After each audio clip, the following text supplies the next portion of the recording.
Bonjour, aujourd'hui je vais vous présenter Animazo qui est un jeu de cartes pour 2 à 4 joueurs à partir de 7 ans. Alors c'est un jeu que j'aime particulièrement parce qu'il a beaucoup de points positifs à utiliser en cours. Alors le but c'est d'avoir le plus de points à la fin de la partie. Le plus d'animaux dans son zoo. Voilà, donc les joueurs vont devoir récolter des animaux à l'aide de cartes nourriture. Bon, c'est un jeu de calcul de points. Alors, les points positifs, c'est un support très riche concernant le questionnement du monde. Et c'est aussi un jeu qu'on peut utiliser sur tout l'élémentaire, du CP comme au CM2, on peut l'adapter en fonction du niveau de l'enfant. Donc il y a des notions de géographie sur les continents, il y a de la science naturelle, on apprend les différentes espèces, on apprend leur régime alimentaire. Et comme je vous dis, on peut l'adapter. Donc on peut travailler sur un vocabulaire parce qu'il y a un bon nombre d'animaux. Et aussi sur les continents avec les plus grands parce qu'ils commencent à voir un peu la géographie en CE2. Alors, donc concrètement, on va devoir récolter des animaux. Donc ça, c'est les cartes animaux que je vous présente là, les cartes mammifères. Et comme vous pouvez le voir au-dessus, il y a des étoiles, il y a des nombres d'étoiles. Donc les animaux vont coûter plus ou moins cher, si on peut dire. Et on va devoir récolter ces cartes animaux qui ont en dessous un nombre de cartes nourriture. Donc voilà, 2, 1 ou 3. Alors là, c'est les cartes nourriture. C'est celles qui ont un verso vert. Elles permettent d'obtenir des cartes animaux. Donc de 1 à 3, parce qu'il y a des animaux qui coûtent plus cher. Ça, c'est les cartes bonus. Alors ça, c'est les cartes bonus qu'on va récolter au cours de la partie. Et il y en a qu'on va récolter à la fin de la partie. Alors le premier qui obtient des animaux des 5 continents obtient cette carte-là. Pour celui qui obtient des animaux de chaque espèce, pour le premier, donc c'est-à-dire mammifères, oiseaux et reptiles, il obtient cette carte-là.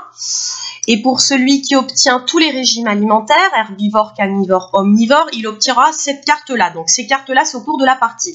Les 2 prochaines cartes, alors c'est des cartes que personnellement, moi, je n'utilise pas parce que je n'ai pas compris le fonctionnement. Voilà, tout simplement. Donc, je les ai écartées du jeu, mais je vous les présente quand même. Là, dans la simulation du jeu qu'on va faire, je ne les ai pas comptées. Voilà, je ne suis pas à l'aise avec. Quand on joue à un jeu en classe, il faut l'adapter en fonction de son envie, des enfants et de plein de choses. Donc, ça, c'est la mise en place initiale. Donc, on a la ligne des animaux, la zone de capture et la zone d'échange. Alors, à chaque tour, le joueur, il peut faire 2 actions au choix, soit prendre 2 cartes nourriture en piochant ou bien en les échangeant, d'accord, avec celles qui sont au milieu. Soit acheter une carte animale en ayant le nombre de cartes nourriture nécessaires, d'accord. Voilà. Donc ça, c'est la mise en place pour une partie à 2 joueurs. Donc là, les cartes sont dévoilées. Évidemment, les joueurs vont cacher leurs cartes. Donc là, par exemple, le joueur 1 peut faire un échange. Donc il échange une carte omnivore. Il la défausse, alors il ne va pas l'échanger, il va carrément acheter un animal, excusez-moi, il va la défausser et il va prendre le lion qui est dans la zone de capture et qui vaut une carte carnivore. Mais bon, c'est une carte qui n'est pas trop chère parce que ça vaut 1 étoile. Il pioche après une nouvelle carte de la pile animaux parce qu'il doit remplacer le lion qu'il a prise. Et donc la nouvelle carte ici au milieu est le chamois. Donc le joueur 1 a déjà une carte à son actif, 1 point. Alors maintenant, c'est au tour du joueur 2. Le joueur 2 veut échanger ses 2 cartes carnivores. Il a 2 cartes carnivores, donc il les défausse. La défausse est toujours au même endroit. Et là, il va piocher une nouvelle carte nourriture. Voilà. Il va en piocher une dans la pioche. Et il va en prendre une du milieu. Voilà. Donc on peut faire échange au milieu, pioche 2 fois ou 1 fois. Voilà. Donc, il la met dans son tas, il remplace celle du milieu. Donc, le joueur numéro 2 a 3 cartes herbivores. Donc là, il serait potentiellement intéressé au toucan. Le toucan vaut 5 points, 5 étoiles. Et il vaut 3 cartes herbivores.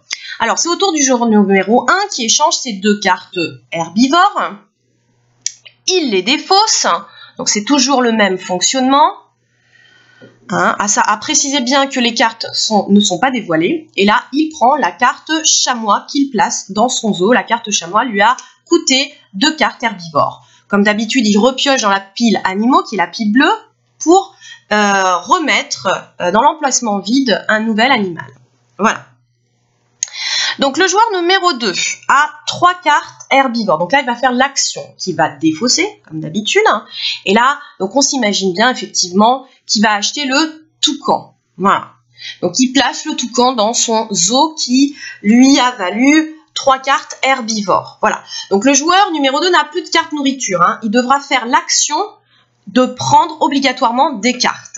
Donc là, comme d'habitude, le même fonctionnement, il pioche une nouvelle carte dans la pioche bleue pour remplacer le toucan qui vient de prendre. Donc là, c'est la carte jaguar qui vient de prendre.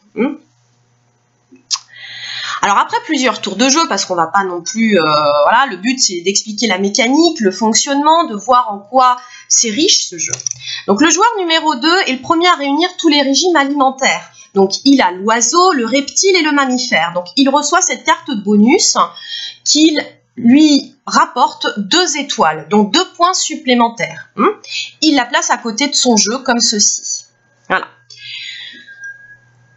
Peu de temps après, le joueur numéro 1 est le premier à réunir des animaux de tous les continents. Donc les continents sont sur le côté à droite, d'accord? Donc il reçoit cette carte bonus. Il faut avoir réuni les 5 continents. C'est pour ça que c'est quand même très sympa ce jeu, très bien, parce qu'il faut faire attention au régime alimentaire, il faut faire attention aux continents, voilà, pour rapporter plus de points. Donc après, peu de temps après, le joueur numéro 1 réunit tous les régimes alimentaires et il reçoit donc herbivore, carnivore et omnivore. Il reçoit cette carte bonus. Donc ça c'est au cours de la partie. Donc ces bonus là c'est important parce que ils sont faciles à déterminer en fonction de la partie. Donc là c'est le dernier tour de jeu. Il n'y a plus de cartes à piocher sur la pile animaux. C'est ça qui va déterminer que c'est la fin de la partie. En fonction de ça, les joueurs épuisent, s'ils le peuvent, toutes leurs cartes nourriture pour acquérir de nouveaux animaux. Voilà. Donc là on passe au décompte des points. Voilà. Donc, le joueur numéro 1 a 25 étoiles pour les animaux, 4 étoiles en bonus. Ça lui fait un total de 29 étoiles. Le joueur numéro 2, il a 23 animaux, bonus 2 étoiles. Ça lui fait un total de 25 points au total. Donc, évidemment, le vainqueur, c'est le joueur numéro 1 qui gagne la partie avec 29 étoiles. Donc ça, c'est un jeu très important. Donc là, j'ai pas du tout incorporé les 2 dernières cartes bonus parce que je ne suis pas à l'aise, je n'ai pas compris le fonctionnement. Donc si vous avez une idée, vous pouvez toujours le mettre en commentaire, d'accord? En tout cas, c'est un jeu que je recommande pour plusieurs raisons. C'est un jeu qui est très riche, très facile, assez rapide. Donc ça dure, ce sont des parties de 15 minutes, pas plus. Et ça stimule, ça sensibilise pour le règne animal, pour les 10 régimes alimentaires, pour la géographie, pour le calcul des points. Donc pour les CP, vous pouvez les faire dénombrer les étoiles, ils peuvent les compter avec leurs petits doigts. Pour les plus grands, vous pouvez faire un calcul mental rapide, 3 plus 5 plus 1, voilà, c'est en fonction du niveau de l'enfant. Donc c'est un jeu que je recommande. Merci d'avoir regardé la vidéo. Vous pouvez nous suivre sur Facebook, laisser un commentaire et n'oubliez pas, si vous avez aimé la vidéo, de mettre un petit point, un petit pouce. À bientôt, au revoir.